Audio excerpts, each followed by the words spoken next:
وأسوتنا ومولانا محمدا عبده ورسوله الذي أرسله بالحق بشيرا ونذيرا وداعيا إلى الله بإذنه وسراجا منيرا. أما بعد فقد قال الله تعالى في كلامه المجيد وفي فرقانه الحميد: أعوذ بالله من الشيطان الرجيم. بسم الله الرحمن الرحيم. الذي خلق الموت والحياة ليبلوكم أيكم أحسن عملا وهو العزيز الغفور.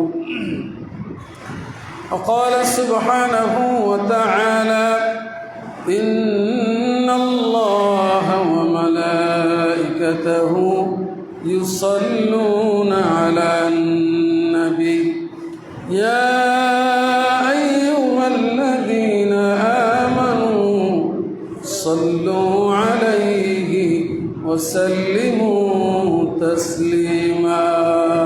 اللهم صل على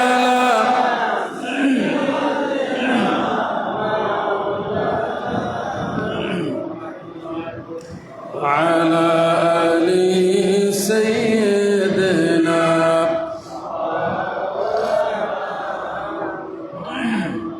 بلغ العلا بكماله كشف الدجى بجماله حسنت جميع خصاله صلوا عليه. لا إله إلا الله لا إله إلا الله لا إله إلا الله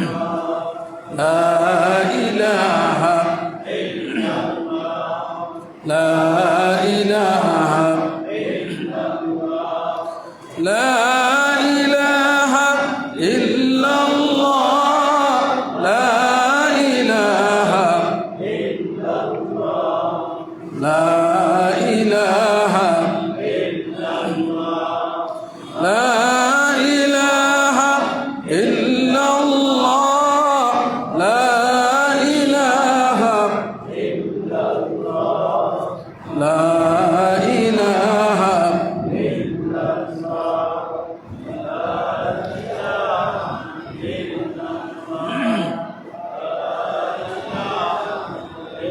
إلا الله لا إله إلا الله لا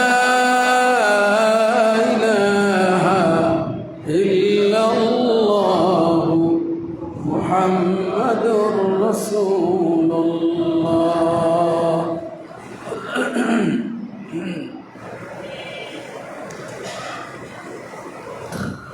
মহান রব্বুল ইজ্জত ওয়াল জালালের দরবারে শুকর আদায় করছি যে আল্লাহ সুবহানাহু ওয়া তাআলা আমাদেরকে তার ঘরে আসার তৌফিক এনায়েত করেছেন। সবাই পড়ছি আলহামদুলিল্লাহ। সম্মানিত দ্বীনী ভাইরা, গত জুমায় আমরা সূরাতুল মুলক থেকে আলোচনা শুরু করেছিলাম। কোরআনুল কারীমের যতগুলি বিস্ময়কর দিক আছে তার মধ্যে একটি বিস্ময়কর দিক হচ্ছে যা কেবল এই গ্রন্থের সঙ্গেই যায়, এই গ্রন্থেরই বৈশিষ্ট্য। অন্য কোনো বই বা গ্রন্থের বৈশিষ্ট্য এটা হতেই পারে না। তা হলো কোরআনুল কারীমের প্রতিটি কথা তার আরেকটি কথা দিয়ে ব্যাখ্যা দেওয়া হয়। অর্থাৎ কোরআনের একটি আয়াত আরেকটি আয়াতের ব্যাখ্যা করে, একটি কথা আরেকটি কথার ব্যাখ্যা করে, তাফসীর করে। কোরআনুল কারীমের প্রতিটি শব্দ তার পরের শব্দের প্রশ্নের জবাব দেয়।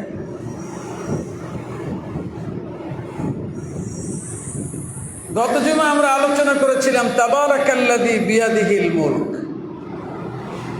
দেখুন, তাবারাক বরকতময় সেই মহান সত্তা, মহিমান্বিত। তো একজন সত্তা মহিমান্বিত, বরকতময়, যদি আমরা জিজ্ঞেস করি সেই বরকতময় সত্তার পরিচয়টা কি, এখন পরের কথাটা তার ব্যাখ্যা করছে, আল্লাযী বিয়াদিহিল মুলক। বরকতময় সত্তা হচ্ছেন তিনি যার হাতে সমস্ত ক্ষমতা।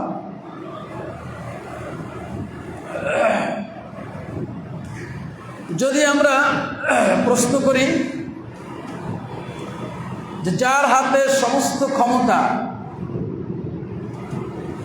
তার সেই ক্ষমতাটার ধরনটা কেমন, তাহলে দেখুন পরের কথাটা এর ব্যাখ্যা দিচ্ছে, ওয়া হুয়া আলা কুল্লি শাইইন কাদির।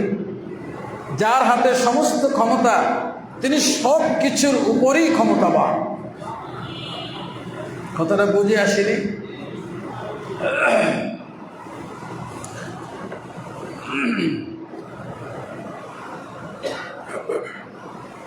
এখন যদি আজকে আমরা জিজ্ঞেস করি অর্থাৎ প্রথম আয়াতের শেষ অংশকে, ওয়া হুয়া আলা কুল্লি শাইইন কাদির,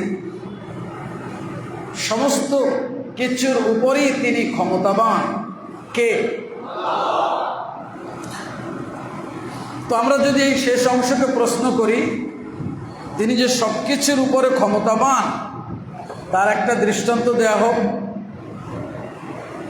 তাহলে পরেই আপনার কাছে সামনের আয়াত অর্থাৎ দ্বিতীয় আয়াতটি এই বিষয়ে ব্যাখ্যা পেশ করবে। সুবহানাল্লাহ বলুন।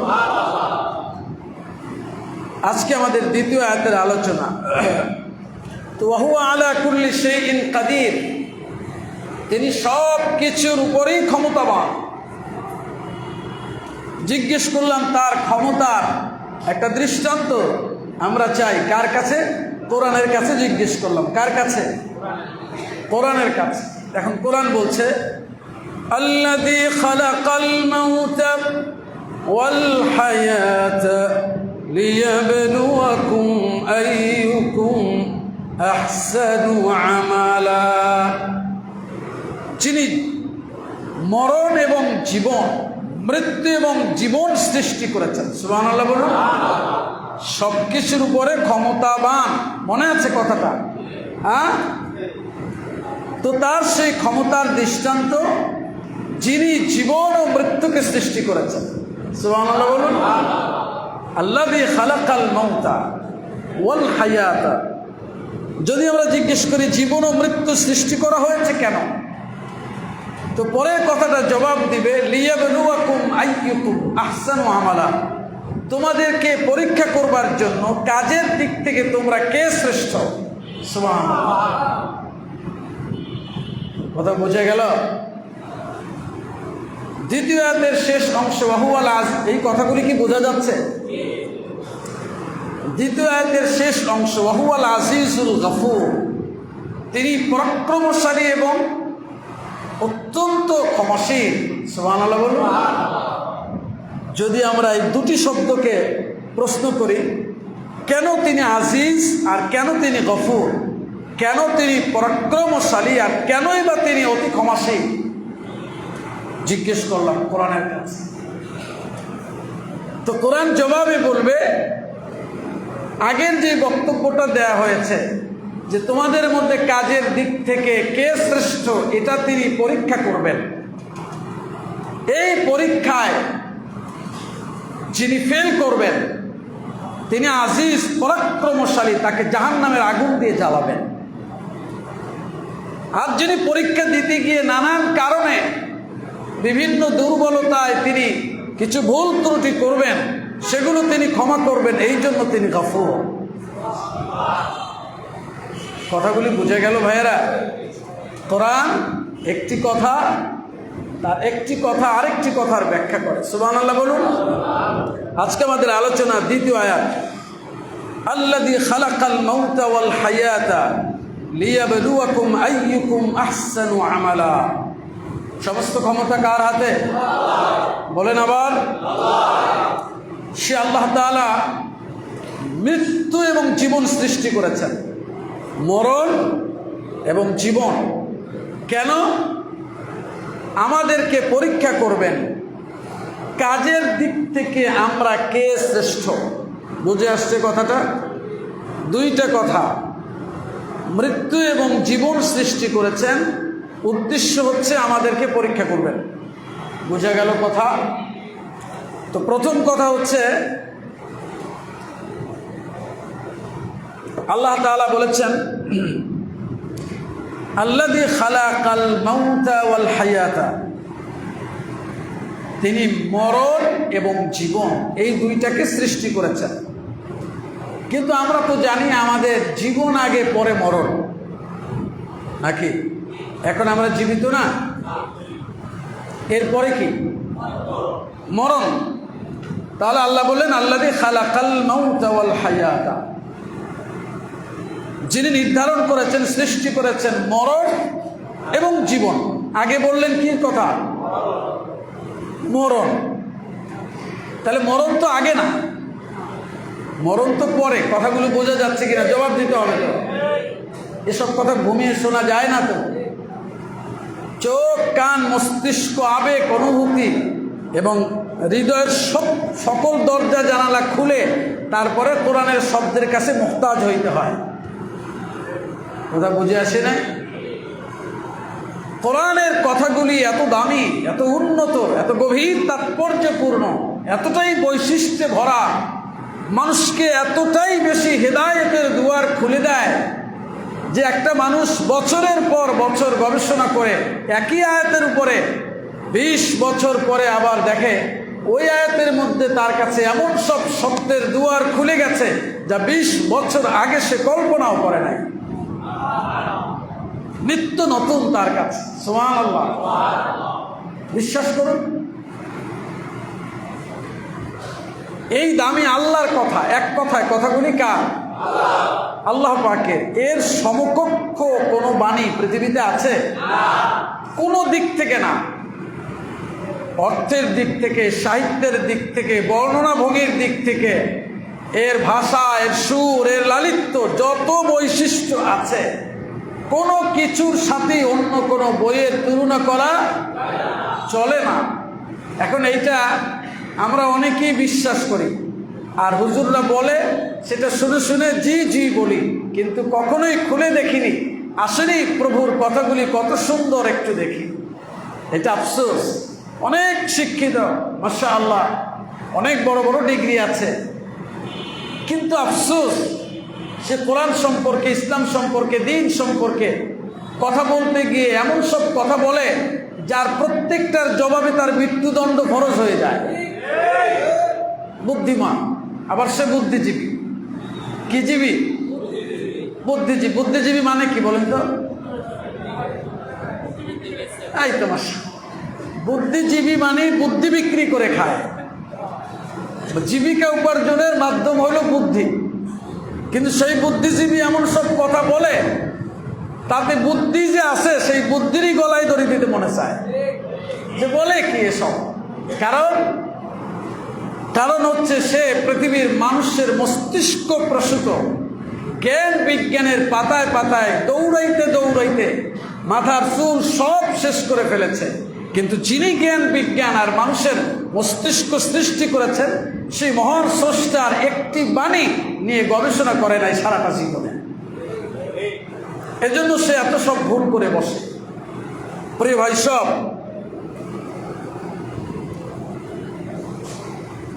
দেখবেন অনেক মানুষ সারা জীবন চাকরি বাকরি করেছে, নানান জায়গায় বক্তব্য দিয়েছে, জ্ঞানী গুণী গুণীজন বুদ্ধিজীবী, কোনো না কোনো কারণে যদি হেদায়েত কপালে জুটে যায় তো শেষ বয়সে এসে যখন সে মসজিদমুখী হয়, নামাজ পড়ে, রোজা রাখে, কিছুটা ধর্মকর্মর মধ্যে লিপ্ত হয়, তো এই সময় এসে দেখবেন সে তার সন্তানদেরকে কাউরে না কাউরে নসিহত করে যে আমার নাতিটাকে দিন শিখাইও। করে কিনা? একান্ত আলোচনা করলে তখন বলে জীবনটা শেষ করে ফেললাম, আসল কাজ কিছুই করতে পারলাম না। এটা বলে কিনা বলেন? কেন বলল? হ্যাঁ,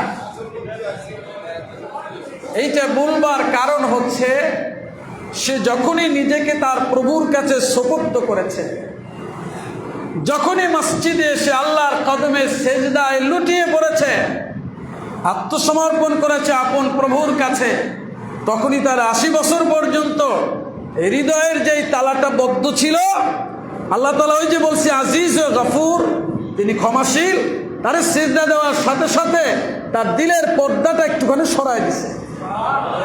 যেই দিলের পর্দাটা সরে গেছে, অমনি সে মহাসত্য সম্পর্কে বুঝতে শুরু করেছে। এই সে কান্না শুরু করেছে। এখন ছেলেরে মেয়েরে সে ওসিয়ত করছে, আমি ভুল করেছি, স্থায়ী জীবনের দিকে রওনা করেছি, সেই জীবনের কিছুই উপার্জন করি নাই, আর যে মহান প্রভু আমারে সৃষ্টি করলেন তার বক্তব্য সম্পর্কে কিছুই জানলাম না, ভুল করেছি সারাটা জীবন। এই কথাটা ঠিক কিনা বলেন? প্রিয় ভাই সব, কোরআনুল কারীম বলেছে আল্লাযী খালাকাল মাউতা ওয়াল হায়াতা, মরণ এবং জীবন সৃষ্টি করেছেন। মনে আছে? প্রথমে বলেছেন কি আল্লাহ, কিন্তু বলার কথা ছিল কি? মাশাআল্লাহ। চলুন ব্যাখ্যা চাই কোরআনের কাছে। সূরা বাকারা আয়াত নাম্বার 28 ব্যাখ্যা করছে, কাইফা তাকফুরুনা বিল্লাহি ওয়া কুনতুম আমওয়াতান ফাআহইয়াকুম সুম্মা ইউমীতুকুম সুম্মা ইউহয়ীকুম সুম্মা ইলাইহি তুরজাউন। এই দুনিয়ার লোকেরা, কেমন করে তোমরা আল্লাহর সঙ্গে কুফরি করছো? প্রশ্ন কার? কাইফা তাকফুরুনা বিল্লাহ, কেমন করে তোমরা আল্লাহর সঙ্গে কুফরি করছো? ওয়া কুনতুম আমওয়াতান, তোমরা ছিলে মৃত, ফাআহইয়াকুম, অতঃপর তিনি তোমাদেরকে জীবন দান করেছেন, সুম্মা ইউমীতুকুম, আবার তোমাদেরকে মরণ দিবেন, সুম্মা ইউহয়ীকুম, আবার তোমাদেরকে জিন্দা করবেন। তাহলে মরণ হইল কয়বার?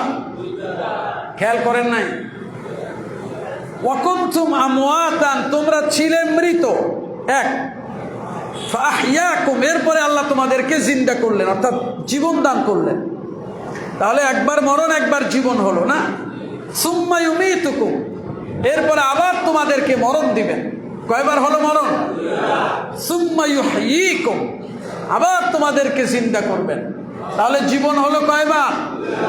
মরণ। অনেক ব্যাখ্যা, এর মধ্যে সবথেকে গ্রহণযোগ্য ব্যাখ্যা, সাইয়্যিদুনা আদম আলাইহিস সালাম, তাকে যখন সৃষ্টি করা হলো, রূহ দেওয়া হলো না, শুধু জিসমান, দেহগত মাটি থেকে সৃষ্টি করলেন। এই যে হালাত, অর্থাৎ কোনো বস্তু, কোনো বিষয়ে তার মধ্যে কোনো স্পন্দন নাই, নড়াচড়া নাই, জীবনের অনুভূতি নাই, বোধ নাই, এই অবস্থাটারে বলা হয় মরণ। এটারে কি বলা হয়? মরণ। আদম আলাইহিস সালাম জীবন, রূহ ফুঁকে দেবার আগে যে হালতটা ছিল, এইটা মরণ। এটা কি? মরণ। এর মধ্যে কোনো রূহ নাই, প্রাণ নাই, এর নড়াচড়া নাই, স্পন্দন নাই। আরেকটা হচ্ছে আমরা অস্তিত্বহীন ছিলাম। আল্লাহ তাআলা আমাদেরকে মায়ের গর্ভে সৃষ্টি করবার আগে আমরা কি ছিলাম? অস্তিত্বহীন ছিলাম। হ্যাঁ, তবে সেই অস্তিত্বহীনতাইটাই মরণ।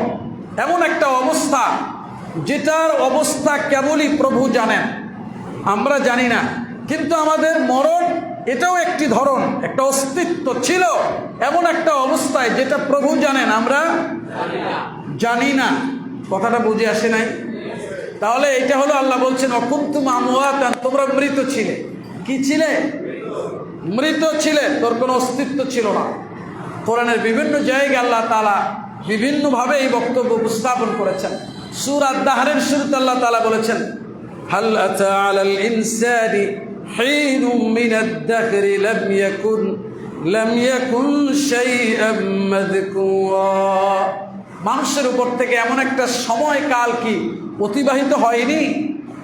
লাম ইয়াকুন শাইআম মাযকুরা, যখন সে কোনো আলোচিত বিষয় ছিল না। আপনি আমি মায়ের গর্ভে আসার পরে জীবন লাভ করবার আগে আমরা কি আলোচনার কোনো বিষয় ছিলাম? কোথায় ছিলাম কেউ জানি? এই অবস্থা ছিল মরণ। এই অবস্থাটা কি ছিল? মরণ। ফাহইয়াকুম, এরপর তোমাদেরকে জীবন দিয়েছেন, অর্থাৎ আমাদেরকে মায়ের গর্ভের মধ্যে সৃষ্টি করে রূহ ফুঁকে দিয়েছেন, আমরা জিন্দা হয়ে উঠেছি। সুবহানাল্লাহ বলুন। হঠাৎ করে মা বলছে বাবাকে, বাবার হাতটাকে পেটের উপরে নিয়ে হঠাৎ করে একদিন বলছে দেখো তো পেটের মধ্যে কিছু একটা নড়াচড়া করছে। সুবহানাল্লাহ বলেন। কি করছে বলেন? এইটা বলে কিনা মায়েরা? আমরা যারা বিবাহ করেছি আমাদের স্ত্রীরা আমাদের কি বলেছে কিনা? যাদের সন্তান হয়েছে পেটের উপরে হাত নিয়ে বলে কি দেখো তো নড়াচড়া করছে। এর মানে কি জানেন? আপনার আমার প্রভু ওই ছোট্ট দেহের মধ্যে রূহ ফুঁকে দিয়েছেন। যে রূহ ফুঁকে দিয়েছেন অমনি নড়াচড়া শুরু হয়ে গেছে। ফাহইয়াকুম, আমি তোরে জিন্দা করেছি। সুবহানাল্লাহ বলেন। কে বলেছেন? আল্লাহ। কাইফা তাকফুরুনা বিল্লাহ ওয়া কুনতুম আমওয়াতান ফাআহইয়াকুম, কেমনে রবকে আল্লাহরে অস্বীকার করো, কুফরি করো। ফাআহইয়াকুম, যিনি তোমাদেরকে জীবন দান করেছেন। সুবহানাল্লাহ বলেন। এখন আমরা জীবনের হালতে আছি, আবার এরপরে কি হবে? মরণ হবে। কিন্তু এটাই কি শেষ? এরপর আবার কি করবেন? এই জন্যই সূরা মুমিনে আল্লাহ রাব্বুল আলামিন বলেছেন কিয়ামতের ময়দানে কাফেররা আল্লাহ রাব্বুল আলামিনকে লক্ষ্য করে বলবে ক্বালু রব্বানা আমাত্তানা ইসনাতাইনি ওয়া আহইয়াইতানা ইসনাতাইনি ফা'তারাফনা বিদুনুবিনা ফাহাল ইলা খুরুজিন মিন সাবিল। এরা বলবে রব গো, আপনি আমাদেরকে দুইবার মরণ দিয়েছেন। কয়বার? আর দুইবার জীবন দান করেছেন। কারা বলবে? কাফির মুশরিকরা বলবে আল্লাহ গো, আপনি আমাদেরকে দুইবার মরণ দিয়েছেন। কয়বার? দুইবার মরণ মনে আছে তো? আবার দুবার জীবন দিয়েছেন। এই যে পৃথিবীতে জীবন দিয়ে বাঁচিয়ে রেখেছিলেন 60 বছর 70 বছর, এরপরে দিয়েছিলেন মরণ, আবার কবর থেকে আমাদেরকে জিন্দা করে উঠিয়েছেন। দুইবার মরণ দিয়েছেন, দুবার জীবন দিয়েছেন। কিন্তু আমাদেরকে যে জীবন আর মরণ দিয়েছিলেন পরীক্ষার জন্য, ওই পরীক্ষায় তো আমরা ফেল করেছি, পাশ করি নাই। ফাহাল ইলা খুরুজিম মিন সাবিল, এবার এই আখিরাত থেকে দুনিয়ায় ফিরে যাওয়ার কোনো রাস্তা আছে কি? প্রশ্ন করবে। কেন? আমরা যদি ফিরে যেতে পারি এবার আমরা সব নেক আমল করব। রব্বানা আখরিজনা না'মাল সালিহান গায়রাল্লাযী কুন্না না'মাল। আল্লাহ গো, একবার যাওয়ার ব্যবস্থা করে দেন। আগে যত আকাম করেছি, গুনাহ করেছি, পাপ করেছি, মিথ্যা বলেছি, ধোঁকা দিয়েছি, ওজনে কম দিয়েছি, হারাম খেয়েছি, সুদ খেয়েছি, ঘুষ খেয়েছি, মানুষকে হত্যা করেছি, নানান ধরনের গুনাহের মধ্যে যে লিপ্ত ছিলাম, আর এইগুলো করব না। এবার গেলে আমরা একেবারে বুজুর্গ হয়ে যাব। আল্লাহ বলবেন কাল আকসাউ ফিহা ওয়া লা তুকাল্লিমুন, চুপ, জাহান্নামে পড়ে থাক, আমার সঙ্গে কোনো কথা বলবি না। কারণ আওয়ালাম নুআম্মিরকুম মা ইয়াতাযাক্কারু ফীহি মান তাযাক্কার ওয়া জাআকুমুন নাযীর, আমি কি তোমাদেরকে এমন একটা বয়স দেই নাই যেখানে তুমি চাইলে আমি আল্লাহকে স্মরণ করতে পারতে এবং তোমাদের কাছে সতর্ককারী গিয়েছিল, কিন্তু তোমরা কি বলেছ? ইন আনতুম ইল্লা ফি দালালিন কাবীর, যারা তোমাদেরকে সত্যের দিকে আহ্বান করেছে তোমরা বলেছো তাদেরকে তোমরাই বড় ভ্রান্তির মধ্যে আছো, গুমরাহির মধ্যে আছো। আমরা ঠিকই আছি, এরকম লোক আছে কিনা? হ্যাঁ, সুদ ঘুষ হারাম রাস্তায় টাকার পাহাড় জমিয়েছে, তারে সতর্ক করলে বলে হুজুর মানুষ তো বোঝে না, দুনিয়া বোঝে না। কি বোঝে না? কথা কয় না। হুজুর মানুষ তো দুনিয়া বোঝে না, এই জন্য এইটার মজা সে কেমনে বুঝবে? ওয়াল ইয়াযু বিল্লাহ। আসল ব্যাপারটা ছিল হুজুর যা বুঝতে পেরেছে তুমি তার ধারে কাছেও নেই। তাহলে জীবন এবং মৃত্যু কয়বার হলো? বিষয়টি পর্যন্ত কেন সৃষ্টি করলেন আল্লাহ তাআলা? লিয়াবলুয়াকুম আইয়ুকুম আহসানু আমালা, যাতে করে তিনি তোমাদেরকে পরীক্ষা করেন কাজের দিক থেকে তোমাদের মধ্যে কারা শ্রেষ্ঠ। সুবহানাল্লাহ বলুন। প্রিয় ভাই সব, আল্লাহ তাআলা আমাদেরকে পরীক্ষা করবেন। যারাই বলবে লা ইলাহা ইল্লাল্লাহু, যে ব্যক্তি আল্লাহর উপর ঈমান আনবে আল্লাহ তাআলা তাকে বিশেষভাবে পরীক্ষা করবেন। এইটা কার কথা? আল্লাহ পাকের কথা। কোরআনের বিভিন্ন জায়গায় এই ব্যাপারে বক্তব্য আছে। দেখুন সূরা আম্বিয়া আয়াত নাম্বার 35, আল্লাহ তাআলা বলছেন কুল্লু নাফসিন যায়িকাতুল মাউত ওয়া নাবলুকুম বিশ-শাররি ওয়াল খাইরি ফিতনা ওয়া ইলাইনা তুরজাউন। প্রতিটি প্রাণী মৃত্যুর স্বাদ আস্বাদন করবে। ওয়া নাবলুকুম বিশ-শাররি ওয়াল খাইরি ফিতনা, আর আমি তোমাদেরকে ভালো এবং মন্দ দ্বারা পরীক্ষা করব। কে বলছেন?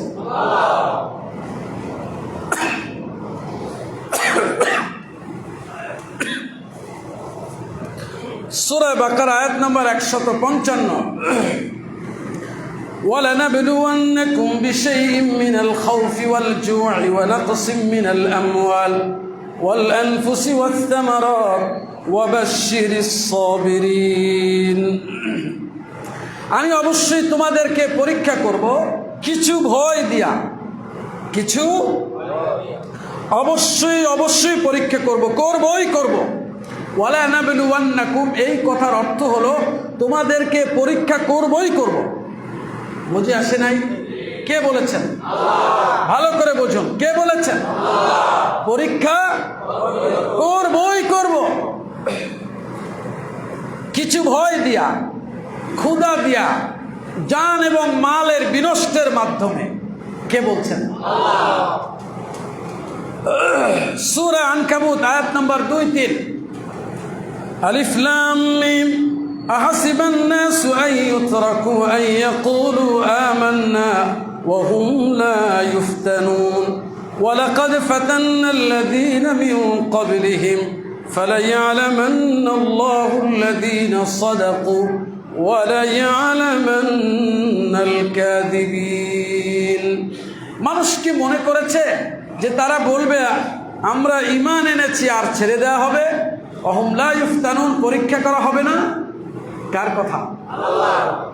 মানুষ কি ধারণা করেছে যে তারা মুখে বলবে আমান্না, আমরা ঈমান এনেছি, আর তাদেরকে ছেড়ে দেওয়া হবে? ওয়াহুম লা ইফতানুন, পরীক্ষা করা হবে না? প্রশ্ন কার? আল্লাহ। তার মানে কি আমাদের কাছে আল্লাহ জানতে চাচ্ছেন পরীক্ষা করবেন কি করবেন না? এর মানে কি? পরীক্ষা করবেনই। ওয়ালাকাদ ফাতান্নাল্লাযীনা মিন ক্বাবলিহিম, তাদের পূর্বে যারা ছিল তাদেরকে আমি পরীক্ষা করেছি। ফালায়ালামান্নাল্লাহু আল্লাযীনা সাদাকু ওয়া লায়ালামান্নাল কাযিবিন, অবশ্যই আল্লাহ পরীক্ষা করবেন কে সত্যবাদী আর কে মিথ্যাবাদী, কে আল্লাহর উপরে প্রকৃত ঈমান এনেছে আর কে ঈমানের ভুয়া দাবি করছে। এইটা পরীক্ষা করবেন কে? আল্লাহ। আরো অনেকগুলি আয়াত আল্লাহ তাআলা বলছেন সূরা বাকারার 214 নং আয়াত, আম হাসিবতুম আন তাদখুলুল জান্নাতা ওয়ালাম্মা ইয়াতিকুম মাসালুল লাযীনা খালাউ মিন ক্বাবলিকুম মাসাতহুমুল বা'সাউ ওয়াদ-দাররাউ ওয়া যুলজিলু হাত্তা ইয়াকুলার রাসূলু ওয়াল্লাযীনা আমানু মাআহু মাতা নাসরুল্লাহ। তোমরা কি মনে করেছো যে আল্লাহর জান্নাতে ঢুকে পড়বা, অথচ এখনো পর্যন্ত তোমাদের কাছে আসে নাই তোমাদের আগে যারা ছিল তাদের দৃষ্টান্ত। দুঃখ, কষ্ট, যন্ত্রণা, বিপদ আপদ, মুসিবত তাদেরকে গ্রেফতার করেছে। ওয়াজুলসিলু, এমনকি তাদেরকে প্রকম্পিত করা হয়েছে, ঝাঁকুনি দেওয়া হয়েছে। হাত্তা ইয়াকুলার রাসূল ওয়াল্লাযীনা আমানু মাআহু মাতা নাসরুল্লাহ, এমনকি বিপদ এত বেশি এসেছে, এত কঠিনভাবে এসেছে, বিপদের রূপ এত শক্ত হয়েছে, নবী রাসূল এবং তার সঙ্গীরা বলে উঠেছে মাতা নাসরুল্লাহ, কখন আল্লাহর সাহায্য আসবে। কথা কি বুঝা গেল ভাইয়েরা? তাহলে জীবন এবং মৃত্যু আল্লাহ সৃষ্টি করেছেন কি উদ্দেশ্যে? বুঝেন নাই সবাই? জীবন আর মরণ আল্লাহ সৃষ্টি করেছেন কারণ কি? আমাদেরকে পরীক্ষা করবেন। কে? কি পরীক্ষা করবেন? কে বেশি ঘুষ খায়, কে বেশি সুদ খায়, কে বেশি সিগারেট খায়, কি পরীক্ষা করবেন? কাজের দিক থেকে কে শ্রেষ্ঠ, কাজের দিক থেকে, অর্থাৎ কে বেশি নেক আমল করে, কে বেশি আল্লাহরে ভয় করে চলে। প্রিয় ভাই সব, এই বক্তব্যের মূল কথা, আমরা প্রত্যেকটি মানুষ পরীক্ষার মধ্যে আছি। কিসের মধ্যে? সে ধনী হোক, গরিব হোক, সে শিক্ষিত হোক, অশিক্ষিত হোক, গ্রাম্য হোক, শহরে হোক, সে খাটো হোক, লম্বা হোক, সুন্দর হোক, কালো হোক, নারী হোক, পুরুষ হোক, শিক্ষক হোক আর ছাত্র হোক, সে শাসক হোক আর শাসিত হোক, সে ব্যবসায়ী হোক আর ইঞ্জিনিয়ার হোক, ডাক্তার হোক আর রোগী হোক, যে যে হালতে আছে, প্রতিটি মানুষ প্রতিটি মুহূর্তে আল্লাহর ইজ্জতের কসম পরীক্ষা দিয়ে চলছে।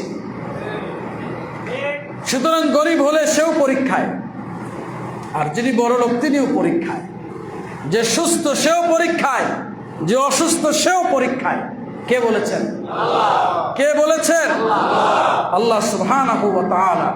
সুতরাং একজন মানুষ যে আল্লাহর উপরে ঈমান এনেছে, সে তার 70 বছরের জীবনের এক দিনও বলগাহীন পার করতে পারে না। একটা মুহূর্ত সে তার প্রবৃত্তির চাহিদা অনুযায়ী পার করতে পারে না। হ্যাঁ, মানুষ হিসেবে গুনাহ হয়ে যেতে পারে, কিন্তু এইটা তার নিজের চাহিদা মোতাবেক হতে পারে না। কথা বুঝে আসে না? মন চাহে জিন্দিগির মধ্যে ডুবে থাকতে, সে পারে না, কারণ সে তো পরীক্ষা দিয়ে চলছে। প্রিয় ভাই সব, জীবন আর মরণের এই আয়াতে বর্ণিত বক্তব্যের আরেকটি সহজ অর্থ হলো, জীবন মানে পরীক্ষার সময়। জীবন মানে কি? পরীক্ষার। আর মরণ মানে পরীক্ষার সময় শেষ হয়ে গেছে। মরণ মানে কি? পরীক্ষার সময় শেষ হয়ে গেছে। প্রিয় দিনী ভাইরা, সর্বশেষ কথা হচ্ছে, আমরা এই আয়াতের মধ্যে বেশ কয়েকটি সত্যকে জানতে পারি। এক, জীবন আর মৃত্যু এক মহান সত্তার হাতে। তিনি কে? জীবন কার দান? মরণ? এই জীবন আর মরণ দেওয়ার ক্ষমতা কোনো মানুষের নাই। এইটা কার হাতে? আল্লাহ পাকের হাতে। দুই, মানুষকে ভালো এবং মন্দ উভয় প্রকার কাজ করবার শক্তি দিয়েছেন আল্লাহ। আবার বলছি, মানুষকে ভালো এবং মন্দ দুটো কাজ করবার শক্তি আল্লাহ তাআলা দিয়েছেন। এক শ্রেণীর নির্বোধ, বোকা, আর অন্য ভাষায় যদি বলি তাহলে পরে বুদ্ধিমান, তবে আসলে সে সুবুদ্ধি রাখে না, কুবুদ্ধি রাখে। এই এক শ্রেণীর মানুষ আছে যারা বলে আমরা তো বুঝি না। কি বোঝে না? বোঝেন না এই কথাটা? বলে আমরা তো বুঝি না। কি বোঝে না? মানে সে মদ খায়, সে অশ্লীল কাজ করে, মানুষকে ধোঁকা দেয়, সে নানান ধরনের অপকর্ম করে, বলে যে আমরা বুঝি না তো ভালো মন্দ অত। সে এত সব পাপ করে কিন্তু বোঝে না। তো না বুঝে কোনোদিন আগুনের মধ্যে তো পা ঢুকাই দিল না, দিয়েছে? সে বোঝে না, কোনোদিন টয়লেটে গিয়ে তো ময়লা মুখে দেয় নাই, বুঝে আসে নাই কথা। আল্লাহু আকবার, আপনারা বুঝতেছেন না? সে বোঝে না, কিন্তু কোনোদিন তো ড্রেনের পানি উঠাই খায় নাই, ঠিক না? সে বোঝে না ভালো, কিন্তু কোনোদিন তো দোকানদারে গিয়া 500 টাকার জায়গায় 1000 টাকা দিয়ে আসে নাই। তাইলে বোঝে না, এই যে কথাটা বলে এটা একটা আসলে ভণ্ডামি ছাড়া আর কিছুই না। কথা বুঝে গেল? সব বোঝে কিন্তু ও প্রবৃত্তির দাস, নফসের গোলাম, ওরে শয়তান বিভ্রান্ত করেছে।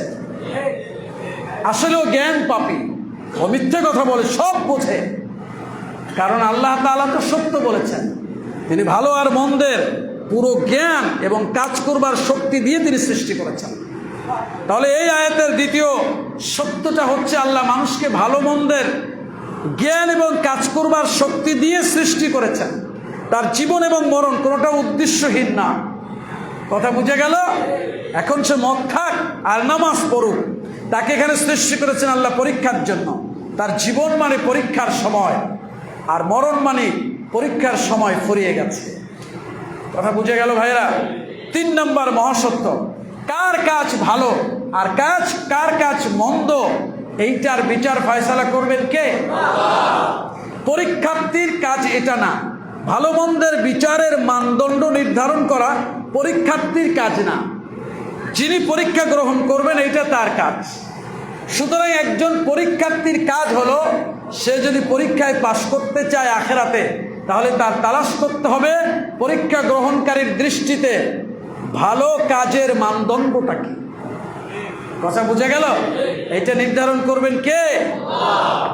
আর 4 নম্বর, পরীক্ষা কথাটার মধ্যেই নিহিত আছে, যার কাজ যেমন হবে তাকে সেই ধরনের পুরস্কার দেয়া হবে।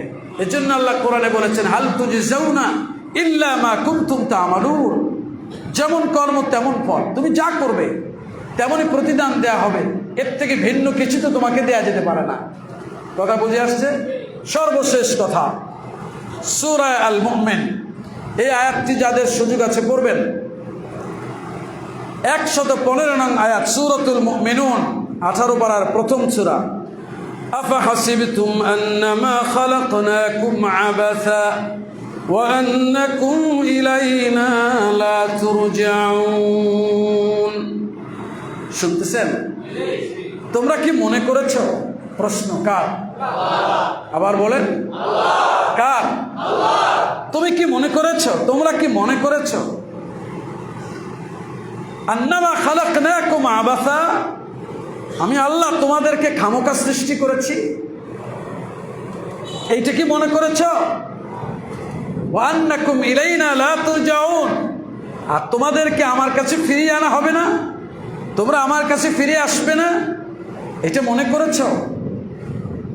কত গভীর তাৎপর্যপূর্ণ প্রশ্ন।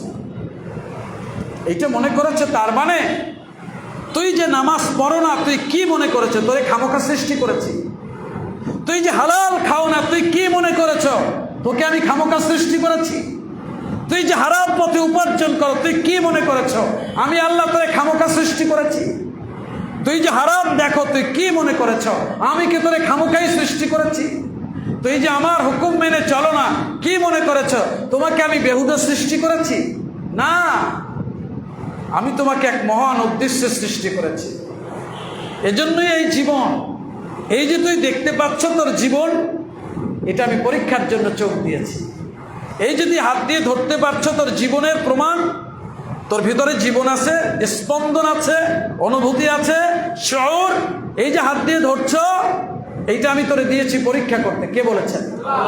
এই যে তোর 2টা পাও চলমান, এইটা এই জন্য চলছে যে আমি তোরে পরীক্ষার মধ্যে রেখেছি। তুই চাইলে তোর আঙুলটা নড়াচড়া করছে, কি বিস্ময়কর! তোর ইচ্ছার সঙ্গে সঙ্গে হাতটা ওঠানামা করছে, তুই কোনো একটা বস্তু ধরতে গেলে সেই বস্তুটা যেভাবে ধরা দরকার ওইভাবেই তোর হাত তোকে সার্ভিস দিচ্ছে। এটা তুই মনে করেছো খামোখা? না বান্দারে, এটার পেছনে এক মহান উদ্দেশ্য আছে। আমি তোরে পরীক্ষা করছি। কে বলছেন? কে বলেছেন? আল্লাযী খালাকাল মাউতা ওয়াল হায়াতা লিয়াবলুয়াকুম আইয়ুকুম আহসানু আমালা ওয়া হুয়াল আজিজুল গফুর। যার হাতে সমস্ত ক্ষমতা, যিনি বরকতময় মহান সত্তা, তিনি মরণ আর জীবন সৃষ্টি করেছেন আমাদেরকে পরীক্ষা করবার জন্য। দেখতে চান কাজের দিক থেকে আমরা কে সেরা, কে বেশি আল্লাহরে ভয় করে চলছি। আল্লাহ তাআলা আমাদেরকে জীবনের সঠিক অর্থ বোঝার তৌফিক দান করুন। প্রকৃত জীবনের জন্য কামাই করার, প্রতিযোগিতা করবার তৌফিক দান করুন। শয়তানের খপ্পর আর নফসের প্রতারণা থেকে আমাদেরকে আল্লাহ তাআলা হেফাজত করুন। ওয়া আখিরু দাওয়ানা আনিল হামদুলিল্লাহি রাব্বিল আলামিন।